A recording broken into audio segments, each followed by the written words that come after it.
Assalamualaikum class. Welcome to the 8th lecture of Software Design and Architecture. In the previous lecture, we have studied two architectural styles, that is batch sequential and pipe and filter in the category of data flow architecture. Main concept क्या था data flow architecture का?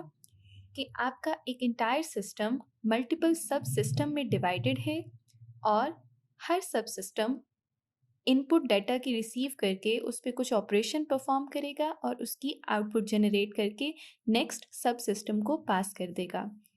इसकी एक limitation हमने observe की थी कि ये आर्किटेक्चर स्टाइल्स इंटरैक्टिव सिस्टम्स के लिए सूटेबल नहीं है।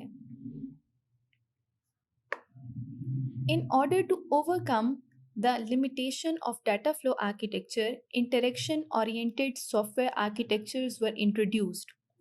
And we are going to study model view controller of this category.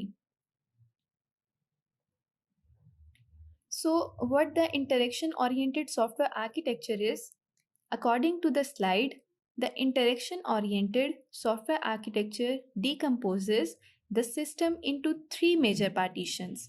First is data module, second partition is control module, and third partition is view module.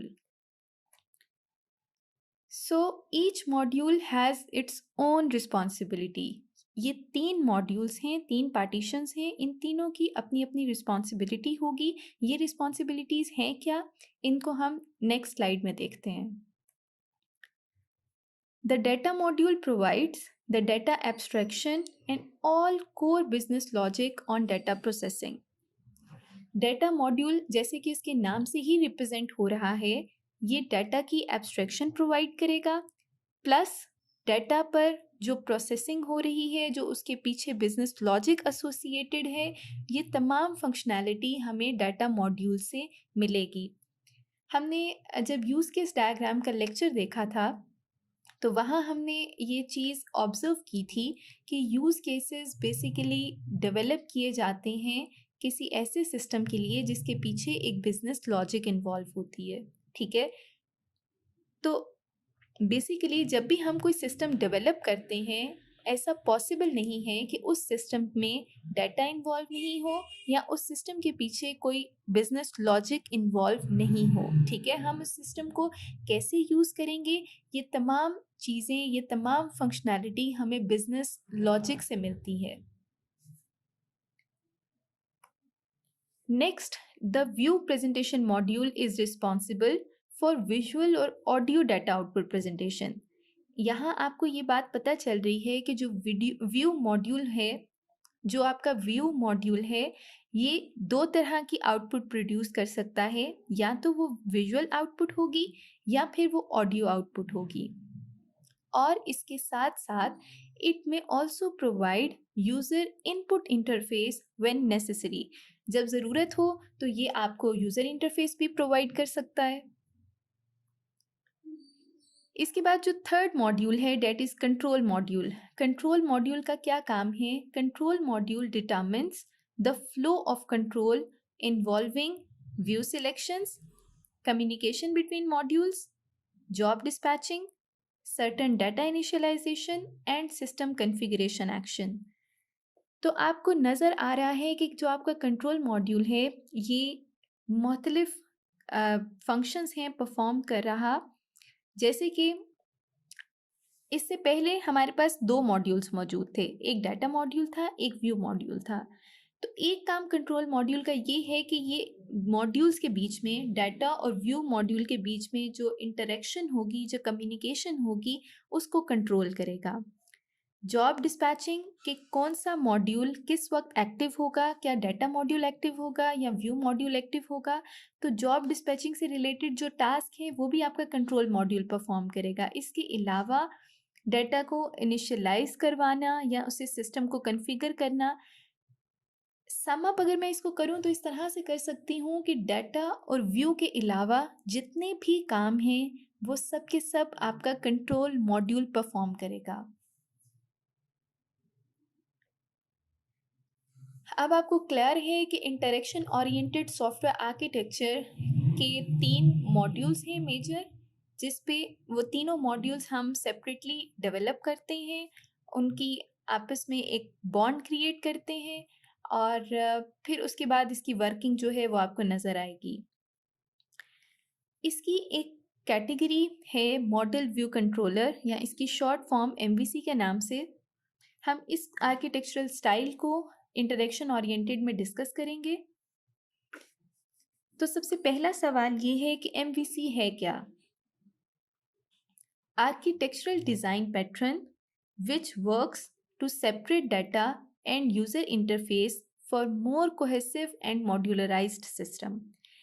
इस definition का मतलब ये है कि ये एक ऐसा आर्किटेक्चरल डिज़ाइन पैटर्न है जो कि डाटा को और यूज़र इंटरफेस को डिफरेंट कर देगा।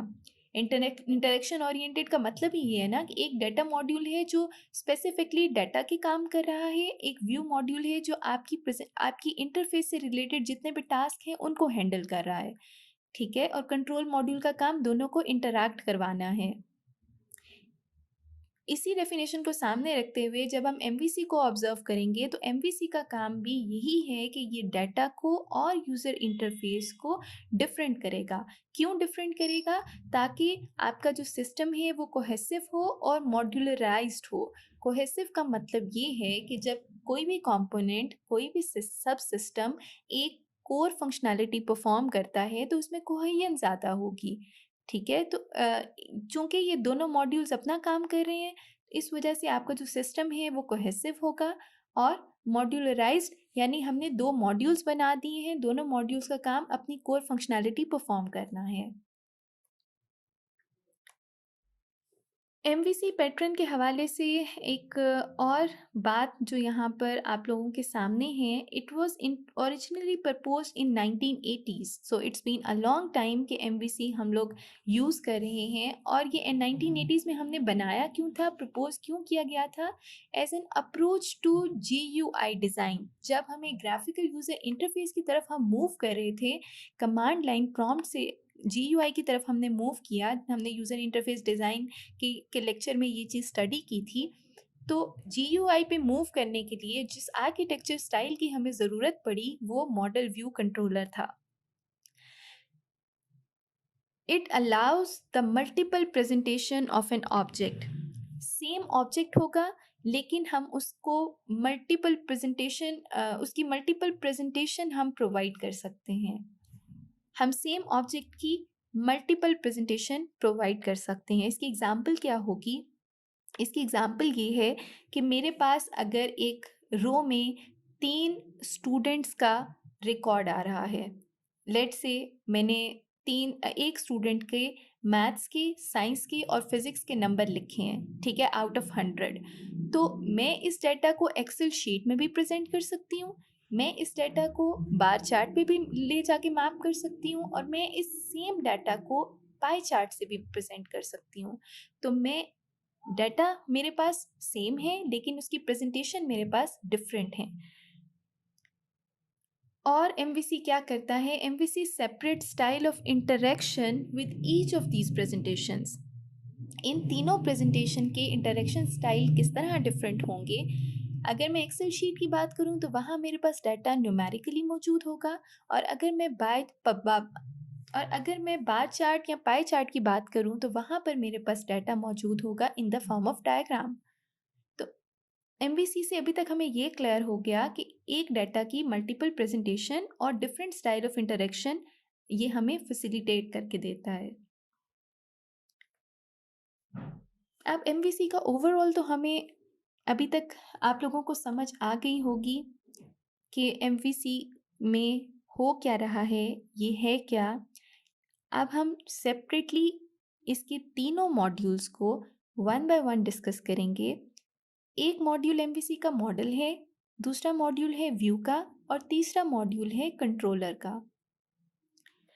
मॉडल का जो मॉड्यूल है इसका काम क्या है? As you can see on your slides, the domain-specific representation of the information on which the application operates। Model हम क्यों क्रिएट करते हैं? मॉडल हम किसी भी सिस्टम का एक डोमेन स्पेसिफिक रिप्रेजेंटेशन होती है। आप लोग अगर एक्टिविटी डायग्राम में एक कोर्स रजिस्ट्रेशन की एग्जाम्पल थी जो मैं डिस्कस करी थी, अगर किसी भी स्टूडेंट को अपना कोर्स रजिस्टर करवाना है ऑनलाइन वेबसाइट पे, तो वो क्या करेगा, वो सबसे पहले स्केड्यूल चेक करेगा कोर्स का, उसके बाद वो कोर्स की प्री रेक्विजिट को चेक करेगा। अगर तो ये दोनों उसे ठीक लगेंगे, उसके बाद वो और उसका क्लैश नहीं आ रहा किसी भी कोर्स के साथ और उसे प्री रेक्विजिट कंप्लीट है, तभी वो उस कोर्स के लिए रजिस्टर कर सकता है। तो बेसिकली जब भी हम एक मॉडल क्रिएट करते हैं, तो मॉडल क्रिएट करने का मतलब ये है कि हम उस मॉडल के अगेंस्ट एक domain specific representation of the information provide करें, जिस पे वो एप्लीकेशन ऑपरेट करेगी, जिस पे वो एप्लीकेशन काम करेगी। हमने वो उसकी तमाम जो भी फंक्शनैलिटी होगी वो यहाँ पर कंसीडर करनी है। नेक्स्ट, इसी बात को एक और सेंटेंस में भी रिप्रेजेंट किया है, the model is an other name for the application logic layer. जो बात मैं ऊपर करी थी वही बात यहाँ पर आपको नज़र आ रही है कि हर एप्लीकेशन की एक लॉजिकल लेयर है जो ये बताएगी कि ये आपका सिस्टम या जो भी आपका मॉडल है, डाटा मॉड्यूल आपका जो मौजूद है, वो किस तरह से काम करेगा, क्या वैल्यूज़ पे क्या क्या फंक्शंस कर कर सकता है। फॉर एग्जांपल अगर एक डेटाबेस है हमारे पास, तो उस डेटाबेस पे डाटा इंसर्ट हो सकता है, डिलीट हो सकता है, अपडेट हो सकता है, ठीक है। तो हमने तमाम जो लॉजिक लेयर है, एप्लीकेशन लॉजिक लेयर, इसको हम डाटा के अंदर फैसिलिटेट करेंगे। एक और पॉइंट मॉडल के हवाले से, many applications use a persistent storage mechanism to store the data.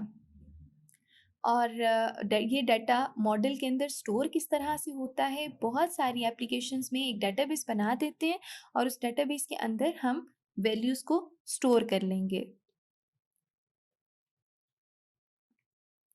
Then comes the next module, that is view. एक और बात मैं यहाँ पे बताती चलूँ कि इंटरेक्शन ओरिएंटेड के 3 मॉड्यूल्स थे। उसका एक मॉड्यूल डाटा मॉड्यूल था जो हमने एमवीसी के अंदर मॉडल पे मैप किया। दूसरा मॉड्यूल व्यू मॉड्यूल था। व्यू मॉड्यूल एमवीसी के अंदर सेम व्यू पे मैप हो रहा है। ये कर क्या रहा है, it renders the model into a form suitable for interaction. यानी आपके मॉडल को एक ऐसा स्ट्रक्चर, इस तरह की फॉर्म देना जो इंटरेक्शन, जिसे देखना आसान हो, जिसके साथ इंटरैक्ट करना आसान हो। टिपिकली अ यूज़र इंटरफेस एलिमेंट। होता क्या है कि अगर आप अपनी डाटा को एक्सेल शीट में प्रोवाइड कर रहे हैं, या आपने डाटा का जो व्यू है वो बार ग्राफ या पाई चार्ट में दिया है, तो ये तमाम आपकी यूज़र इंटरफेस एलिमेंट्स हैं, ठीक है, जो आपको अपनी इंटरफेस पर नज़र आ रहे हैं, जिन्हें आप ग्राफिकली व्यू कर सकते हो। MVC is often seen in web applications. MVC की एक एग्जांपल तो हमने देखी कि जब ये शुरू में इंट्रोड्यूस करवाया गया था, तो ये GUI के लिए इंट्रोड्यूस कराया गया।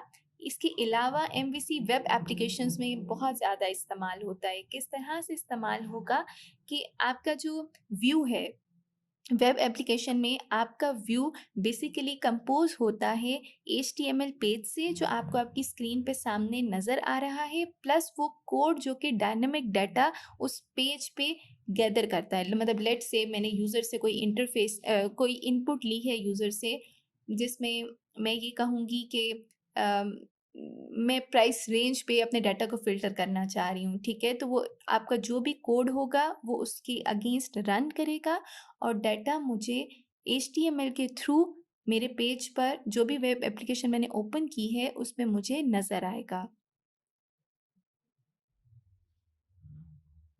So we need a controller module to interact between data and view modules. Controller module की यहाँ पर क्या डेफिनेशन आपको सामने नज़र आ रही है, it process and responds to events, typically user interactions. Controller का काम ये है कि आपकी जो यूज़र इंटरेक्शंस हैं उनको प्रोसेस करता है, उनको रिस्पॉन्ड करता है।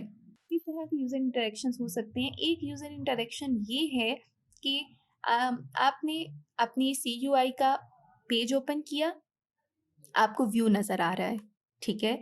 व्यू नज़र आने के बाद अगर किसी भी स्टूडेंट ने अपना प्रोफाइल डाटा अपडेट किया है, तो कंट्रोलर का काम है कि वो डाटा अपडेट होकर डाटा मॉड्यूल में भी रिफ्लेक्ट हो, ठीक है? तो बेसिकली कंट्रोलर ने कोई कोई भी यूज़र एक्शन जो व्यू से लिया, उसको डाटा मॉड्यूल पे रिफ्लेक्ट करवाया, ठीक है? डाटा में भी वो चेंजेस अकोमोडेट किए। And it may invoke changes on the model and view, और इसी तरह अगर मॉडल में कोई चेंज है तो वो व्यू पे रिफ्लेक्ट होगा। आपको MVC की एक एग्जाम्पल सामने नज़र आ रही है स्क्रीन पर। इस एग्जाम्पल में अगर आप देख रहे हो तो मॉडल में A, B और C तीन एलिमेंट्स हैं और उनके आगे उसकी परसेंटेज लिखी है। ये मार्क्स भी हो सकते हैं या किसी भी चीज़ से रिलेटेड कोई वैल्यूज़ हो सकती हैं। A की वैल्यू 60%, B की वैल्यू है 30% और C की वैल्यू है 10%। अब ये है हमारे पास इंटरेक्शन ओरिएंटेड में डाटा मॉड्यूल, और मॉडल व्यू कंट्रोलर में ये हमारा मॉडल है। मॉडल की तीन व्यूज आपको नजर आ रहे हैं। पहला व्यू ये है कि आपका डाटा बार ग्राफ से रिप्रेजेंट करवाया गया है। दूसरा व्यू ये है कि ये सेम डाटा मैंने पाई चार्ट से रिप्रेजेंट करवाया है। और तीसरा एक और व्यू ये होगा कि ये डाटा एक एक्सेल शीट से यहाँ पर मॉडल में एक्सेस करवाया गया है। मॉडल आपका एक तरह की डेटाबेस के तौर पे भी एक्ट कर सकता है, जिसमें आप अपने डाटा को स्टोर करते हैं। So, in this lecture, we have studied what the interaction oriented architecture is, one of its example, that is MVC, what the model is, what is the view, and what is the controller. I hope you can get the answers of these questions, and we will move to the next part by explaining MVC with examples. Thank you for listening.